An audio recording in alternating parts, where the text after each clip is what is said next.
All right, everyone, welcome back to the Healthy Body Podcast. I'm Brianna, I'm your host, and today with me I have Deanna, and we're just going to continue on this series talking about how can we really just continue to be healthy through the holidays in our whole life, right? So in our mindset, in our nutrition, and so forth. And so Deanna has just a really powerful story and amazing tips for you that is just really going to come out of from her story, but particularly how can you find food freedom during the holidays and really just enjoy the holidays, enjoy your food, and not come back at the beginning of the year being like, what did I just do? And so thank you so much for joining us today, Deanna. I'm so excited to be here, Brianna. Thank you for inviting me. Of course. So maybe we can just start with you just introducing yourself, telling us a little bit about who you are, what you do, and then you can start to share a little bit about your health journey and story because it's such a powerful one, and I think those listening really need to hear it. Yeah, I would love to do that. So I'm Deanna Wilcox, and I'm a certified health and wellness coach, and I'm a low toxin living advocate, which I'm going to describe a little bit. I mostly work with one-on-one clients at this point, although I do have a couple of online programs in development. I'm a mom to two boys, 9 and 11, and I homeschooled both boys up until this school year. We're building a home in a new community, and so the boys actually started at school in that community this fall. And so we have a lot of transitions going on right now, and life is beautifully busy. But my passion for bringing more joy to the lives of others really began at an early age. And you might appreciate the story, Brianna. I used to deliver Easter baskets with my grandmother to the elderly and shut-ins that were like made by our church. And so I used to go with her to visit these people, and I saw the joy that we brought to them by just bringing them these simple gifts and spending time. That was more what it was about, just listening to them and spending time with them. And that was really where my desire to like work with other people in this fashion began. It ended up leading me to getting a degree in occupational therapy in college. And it was about 8 years after that I really found my true passion for helping people, which was through health coaching. So that's kind of how it began. And now I've been a coach for 7 years, and I just love to deeply connect with my clients and to help to bring more joy, calm, and freedom to their diet, their lifestyle, and their mindset. It's amazing. I really love to help them do that by helping them let go of rules, dogma, limiting beliefs that have kept them unsuccessful and unhappy. And, my passion is really about helping them to just tap into their own knowing about what's right for them. And, I do that just by providing guidance, accountability, reassurance. But so often I find that my clients have it all already within them. It's just about helping them to tap into that. And then, like I said, I'm a low toxin living advocate. And so I'm really passionate. My own story has had a lot of, influence from toxins in it that made me sick. And so that really made me very passionate about helping others to reduce the number of toxins in their lives. It helped me to become more aware of just all of the toxins in our lives that we actually have control over. And so I love to help my clients do that. And another passion of mine, and all of it may kind of sound like separate things, but it all really ends up blending really well together, is that I really enjoy helping people find more balance in a lifestyle where we really glorify the hustle all of the time. And I get so wrapped up in the hustle, and I have a type A personality that I feel like I'm trying to recover from somewhat, but I just found that being in that hustle all the time really put me in a very difficult place, and I had to learn how to balance when to hustle a little bit and when to give myself more grace and rest. And now I love to help other women in particular. I feel like women are really prone to getting stuck in this pattern. Men too, for sure. But, being often moms and, sometimes entrepreneurs and whatever, they can get stuck in that. So I love helping women through that part too. Wow, such a great. I had no idea you've been doing this for 7 years. You look so young. You really do. I mean, not you really do. You look really well, and that's how you take care of yourself. But could you tell us a little bit about your story? When I was kind of reading it, just around you have very key things that you talked about too, just around Weight Watchers and digestive distress, and then finally getting to the point where you're like, no doctor's helping me. I need to go do my research.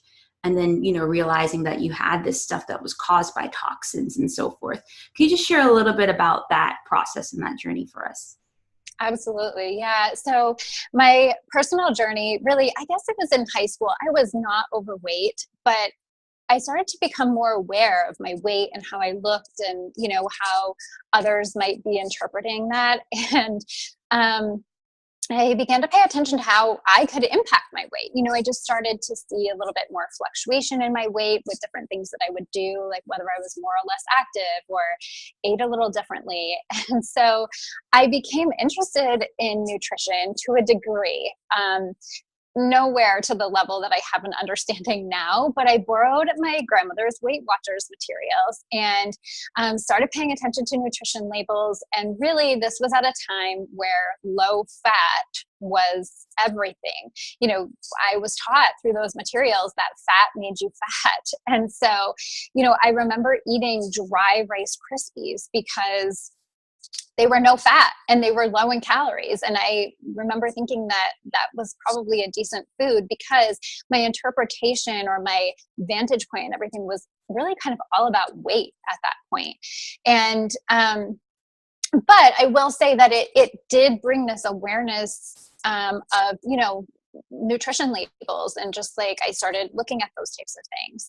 And so then, though, fast forward a little bit, in college I started having major digestive distress. It caused me stomach aches, immense bloating, and weight gain. My doctors just were not helping me find the root cause. I spent a few years working with them through this, and they just kept blowing it off as stress. And I knew deep down, right, that wasn't the only answer as to what was going on.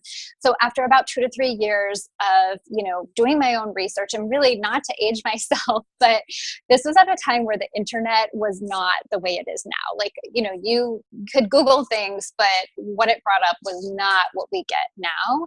And, so I began to realize that, through my research, it was very limited at that time, I had irritable bowel syndrome. So I brought that to my doctors and they agreed. But now I know that to really just be a symptom of deeper issues. But at the time, it felt like it gave me some answers. So I experimented with a bunch of, elimination diets, essentially. And I did have some positive results. It's interesting because my doctors really weren't telling me that the foods I was eating could really impact things, but knowing that I was having digestive distress, it made perfect sense, right? To experiment with my foods. However, those elimination diets and noticing I had some control, coupled with a bout of clinical depression at the end of college for me, ended up leading to me really tightening my control on diet and exercise. And I ended up developing anorexia. And within about a year, I was able to kind of heal those things up, but my digestive symptoms never fully went away. And, upon recovery, I was struggling again with some weight issues, kind of, some metabolic issues as a result of having anorexia. I was now putting on more weight than I wanted to. I was really still eating in a disordered way. I didn't necessarily have, an eating disorder anymore, but I did have disordered eating, and I had a major lack of self-love. That was really the hardest part. Looking back on that, it saddens me to think of my journey through that. I ended up finding that gluten was a major contributor to many of my digestive issues and perhaps somewhat to my mental health. Now I know gluten can really impact mental health as well.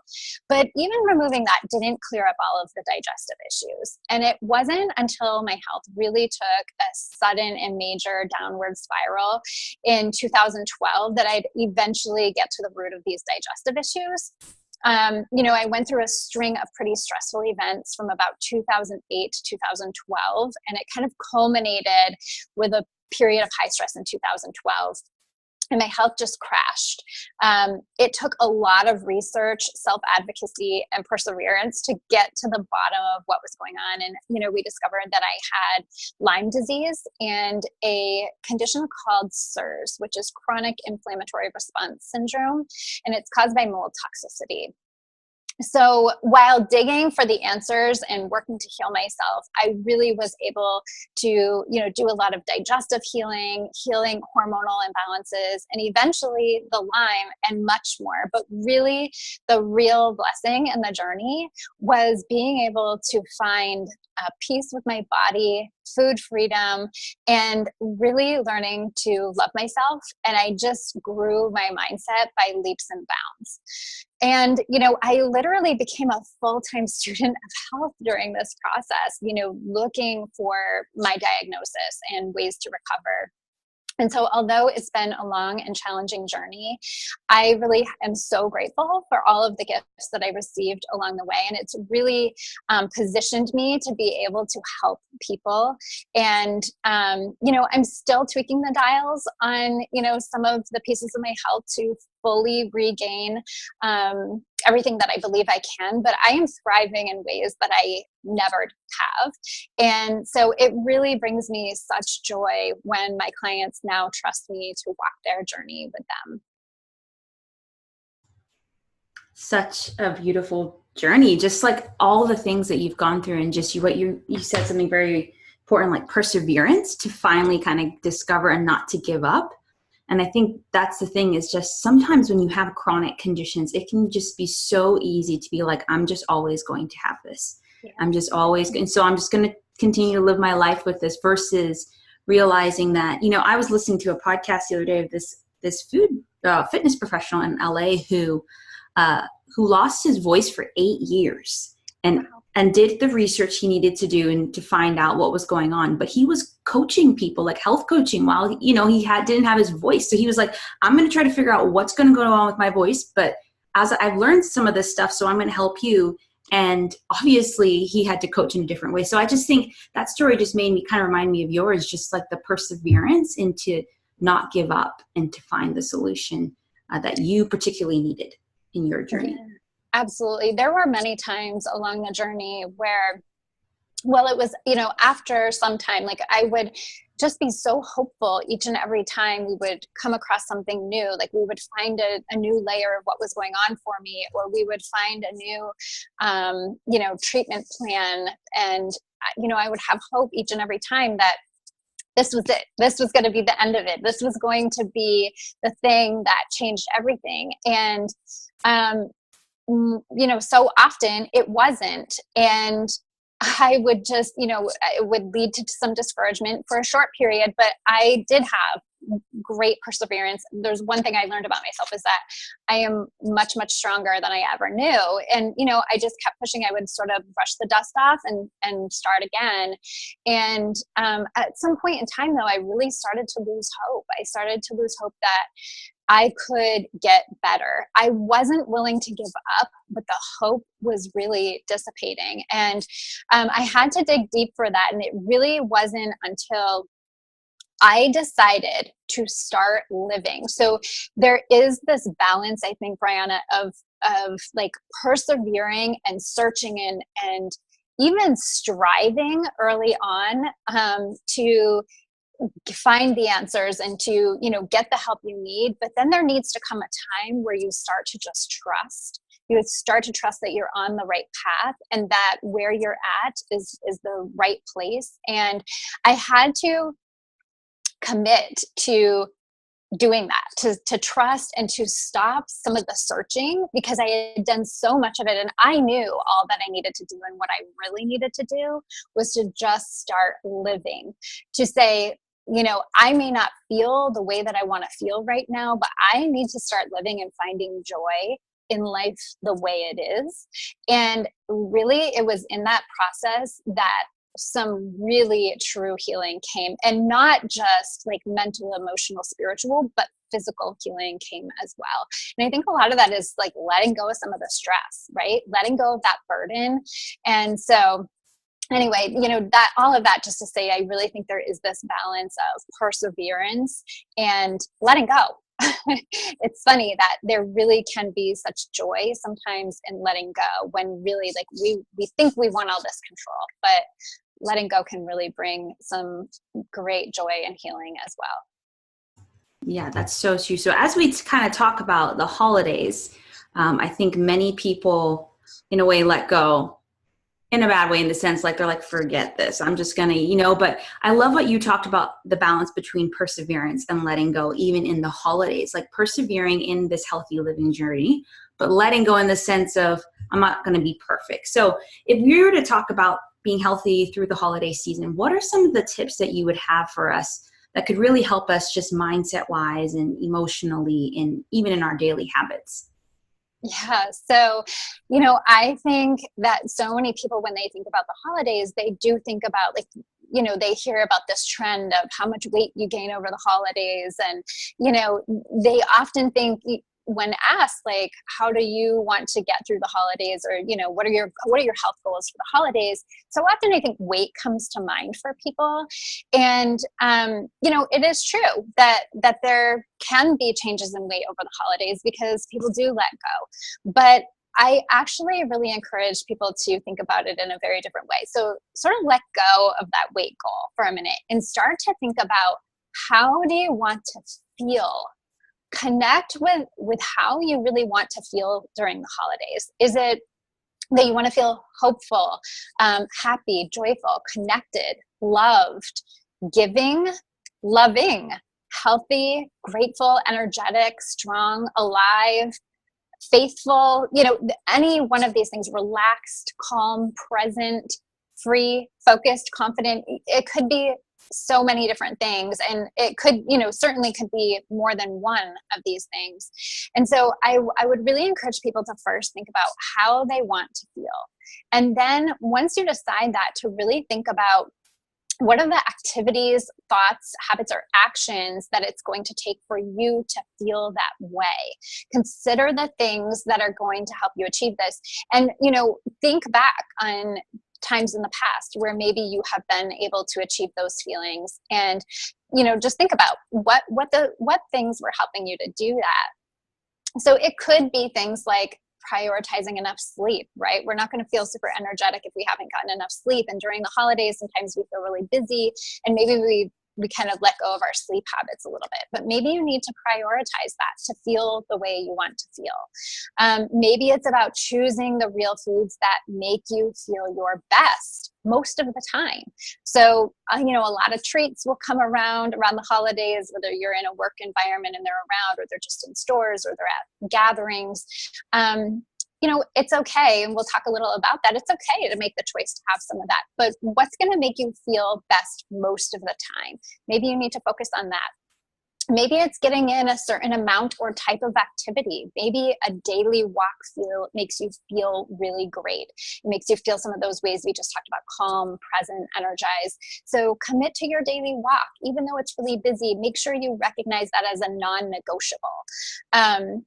And maybe even just prioritizing self-care during the holidays, whatever that may look like for you. There's lots of things that may help to contribute to those feelings that you desire. So think about what those are, and then identify any potential barriers to your success. So sometimes knowing what these barriers are and planning for them can help us. So, for instance, again, it's the busy holiday season, and maybe you are letting go of your meal prep because you just have too many other things going on. But that meal prep is the very thing that gives you so many of the things you want to feel. Like, it keeps you eating the real food that makes you feel good. It keeps you from going to the drive-through and having something that doesn't make you feel great. So, create a plan to keep that meal prep in your routine. And so just really focus on those, what are those potential barriers, and think about how you can plan around them. And also consider seeking some support or guidance, accountability during the holidays from a coach. I think sometimes, actually, I'm going to talk about that right now. Gretchen Rubin is an author and speaker on the topics of human nature, habits, happiness, and I really encourage you to get to know yourself better. Gretchen has a quiz that is called the Four Tendencies Quiz, and you can go find out how you deal with both internal and external expectations. And the largest group, so there are four tendencies. So there's obligers, rebels, upholders, and questioners. And the largest group is the obligers. They are the people who will consistently uphold external expectations, but they struggle with internal expectations. These are the people who really need the accountability to uphold their goals. And so, if you're an obliger, a coach for you during the holidays may be just what you need to continue to feel the way you want to feel, to stick with those goals that you have for yourself. And so anyway, I actually have a post on my site that I'm going to give you access to through the freebie that we'll talk about at the end, but that talks about how a coach might help you based on any one of those four tendencies. So again, the tip here is to just know yourself better and seek the support that might be right for you and your tendency. And one other tip I want to give before I go into a list of 10 is to really consider the things that you will do to achieve the feelings that you desire, right? That will make you both happy and healthy. So when you come upon something, ask yourself, is this going to make me both happy and healthy? And, so I'm going to actually say here that this involves making self-honoring choices, to really, truly think about what the self-honoring choice is. So, if eating ice cream every night is probably not a self-honoring choice, right? Or some holiday dessert. But I think that if you are thinking about, does this make me happy and healthy, you can really consider the full picture. So if you're sitting down at a holiday meal and your grandmother perhaps has made her famous pecan pie. Now, to sit down and have a slice of that pie with your grandmother and very mindfully enjoy it very well could make you both happy and healthy, right? Is the pecan pie making you physically healthy? Maybe not, but mentally, emotionally, you have a connection over that piece of pecan pie. And I would beg to say that yeah, that would make you happy and healthy. Now, to go home and sit down by yourself and eat a pan of brownies is probably different, right? That's probably not making you happy and healthy. So really, when we're asking ourselves that question, will this make me both happy and healthy? Take on the responsibility of making sure that you're making self-honoring choices when you answer that question. And I think that question alone will get you a really long ways. Wow, such great tips, and very much, forcing people to really customize the holidays for them. And I think you do a really great job of that, even what you were saying earlier around the work you do with your clients. And that's something that I'm a total advocate for, because I think we've had enough in this world of saying you should just eat this sort of food during the holidays. You should avoid this, very black and white. But I think it's different for each person. And I love how you attached it to how we want to feel, because that's actually what we're going for when we're going for any goal. And so the tips around letting go of the weight goal, the actions that will help you feel that way, and the thoughts, identifying your barriers, identifying what you need for support, and then, considering what will really make you happy and healthy, which is what we actually want, are such great tips. And I hope people watch this over or listen over and over again to really just let that sit, because you can take those 5 tips, not just for the holidays, but the whole year. For sure. Yeah. Every single day asking yourself those questions. And so thank you for those. And then you mentioned 10 tips. Is that from your freebie? Yeah, no, I have 10 more ideas that, we can kind of go through quickly, sort of as bullet points that you might consider in the bigger picture. They all fit in with what I was just saying, but they're a little bit more like task oriented, I guess, a little less broad and a bit more task oriented. So first, I would suggest that you envision what you want. So we talked about, how you want to feel and all of that, but really envision it. Create this picture in your mind of how you're going to feel through the holidays. But more than that too, like break that down to smaller things. So if you've been invited to a party and you're concerned about eating too much at the party, in the past, maybe you've left that party feeling really full and bloated and the next morning not feeling great. Maybe you've had too much to drink. Envision what you want before that party. Picture yourself creating a plate of the foods that are going to make you feel good. And they might not all be the choices that you make on a daily basis, day in and day out. Maybe you have a few special things on your plate, but picture yourself fixing that plate, and then picture what you're going to do. Are you going to sit down and really mindfully enjoy it with your friends, and then enjoy the rest of the evening socializing or whatever it is that you want? Just really picture that ahead of time. Creating a vision in our mind is a really, really strong way to actually get what we want out of something. So actually, I want to elaborate on that for a second. Our subconscious does not pick up on the word no, and it actually doesn't really operate in words. It operates in pictures. So just to give you like an example of this, if you say like, I'm going to go to the party and I'm going to have vegetables, and you picture that process, then that's very likely what you're going to do. You've already created that idea in your subconscious. But if you're telling yourself, I'm going to go to the party and I'm not going to eat 3 pieces of dessert and I'm not going to have too many drinks, your mind is not hearing, your subconscious is not hearing not. Instead, your mind is creating visions of the desserts and the drinks. And so when you go to the party, you're more likely to be drawn to those things because that's what you've created a vision of. So create a vision in your mind of what you really want. And you can do that sort of over and over. You want to be careful not to be obsessive about it, but to just really keep creating that vision of what you want. That can be really helpful. So number 2, focus on your purpose and your goal. So just as we talked about, like, keep going back to, how is it that you want to feel? Does it make you happy and healthy? Keep asking yourself that each time you have to make a decision. Keep that goal in mind and be prepared. Like I said, if for you being prepared means like doing meal prep, make sure that you set the time aside to do things like that. Or maybe that means if you're going to a party, you have something to eat before you go, or you bring food that you can share with everybody else that works really well for you. Whatever being prepared means for you, that's going to keep you most successful. Think about those things. Also know that the first 3 bites taste the best. Okay, so if you're going to engage in a special treat, something that you wouldn't typically have, really stay super mindful when you're taking those bites, and know that those first 3 bites are probably going to taste the best. When you get to bite 4, 5, 7, 10, whatever it is, it might not be tasting as good. And maybe you don't even finish. Just really be mindful about how you're feeling about it and how much of that food you really want. Another idea is to fix a plate and move away from the table. So often we kind of stand around the table and we're grazing and we start eating kind of mindlessly. So fix a plate very mindfully of the things that you really want and move away from the table.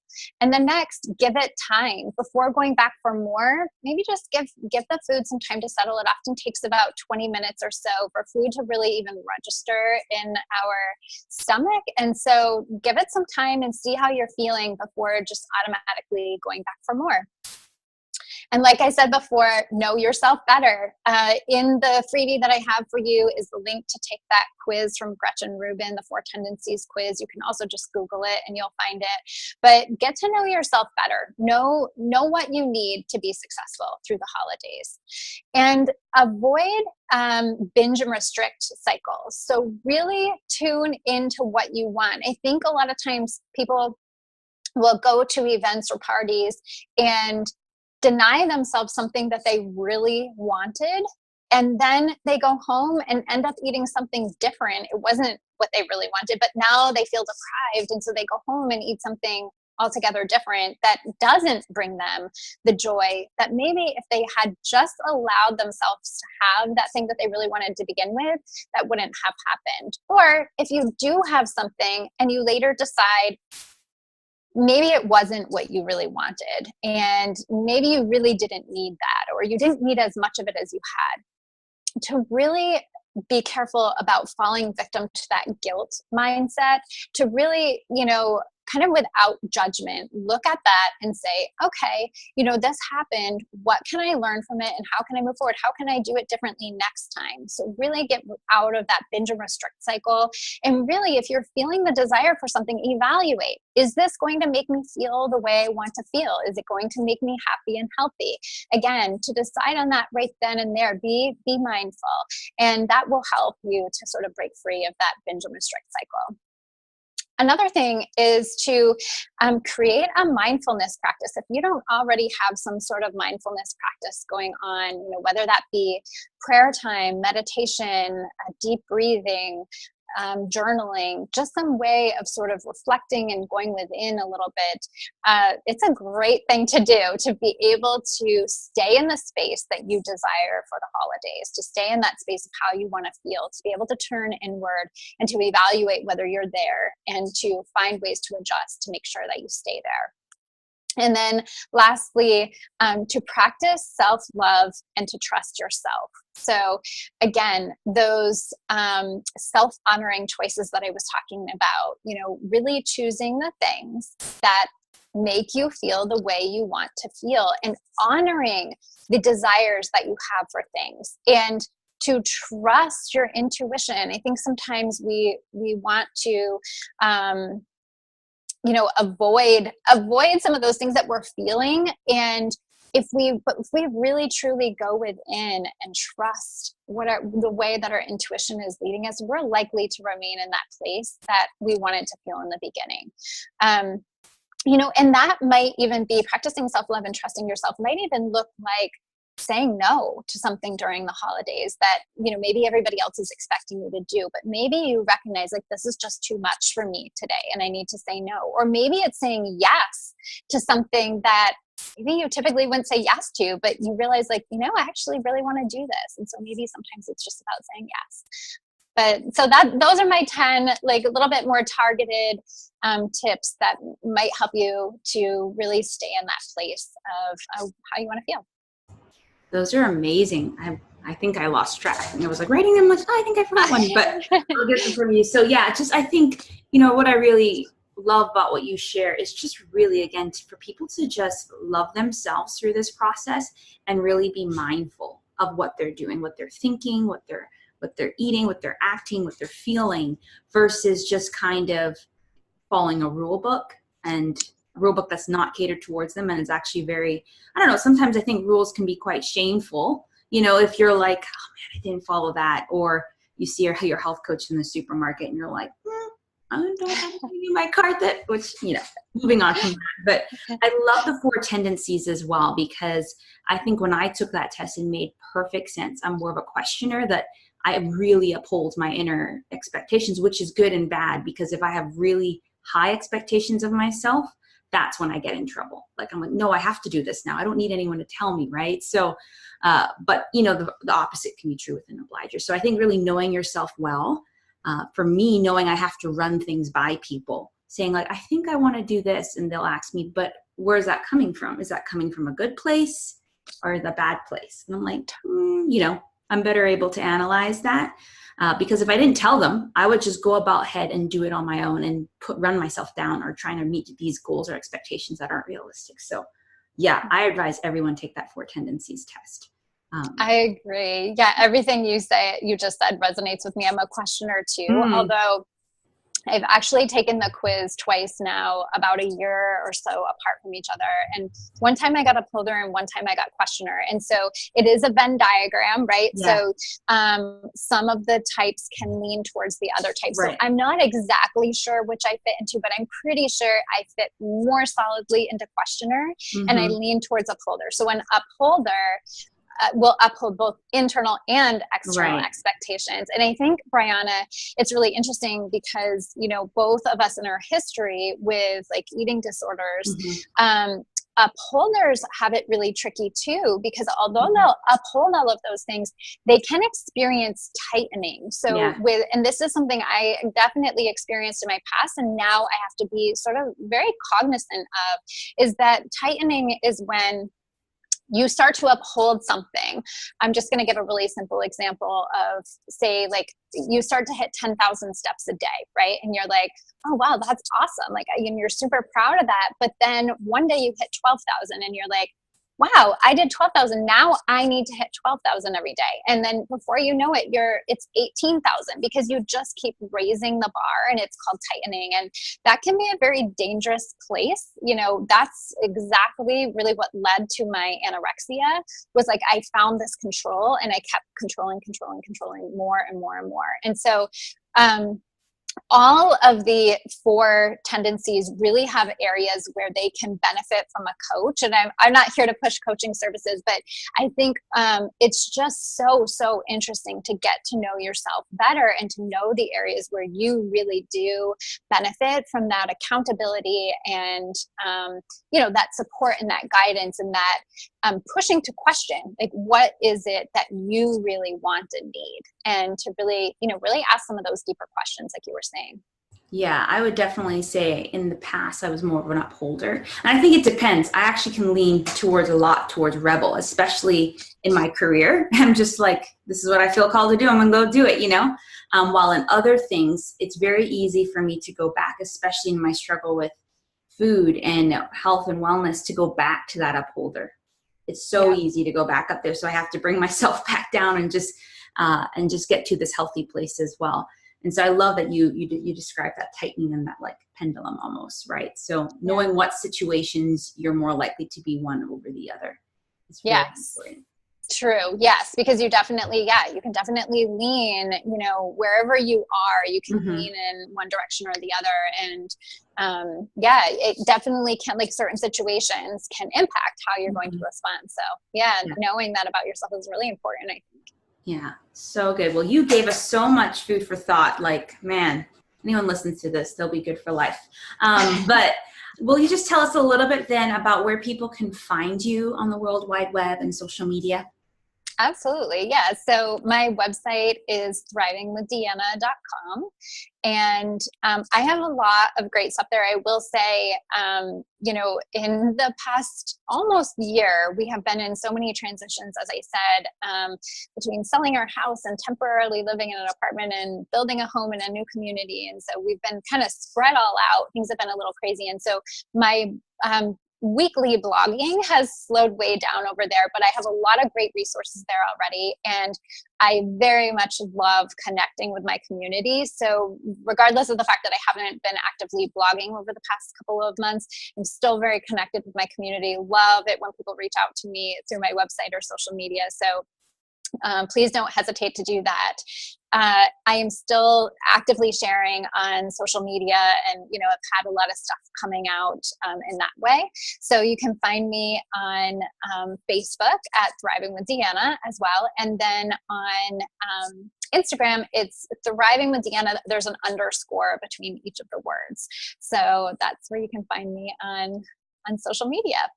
Awesome. Great. And then maybe just before we wrap up, could you share a little bit about your freebie and then your giveaway for those interested?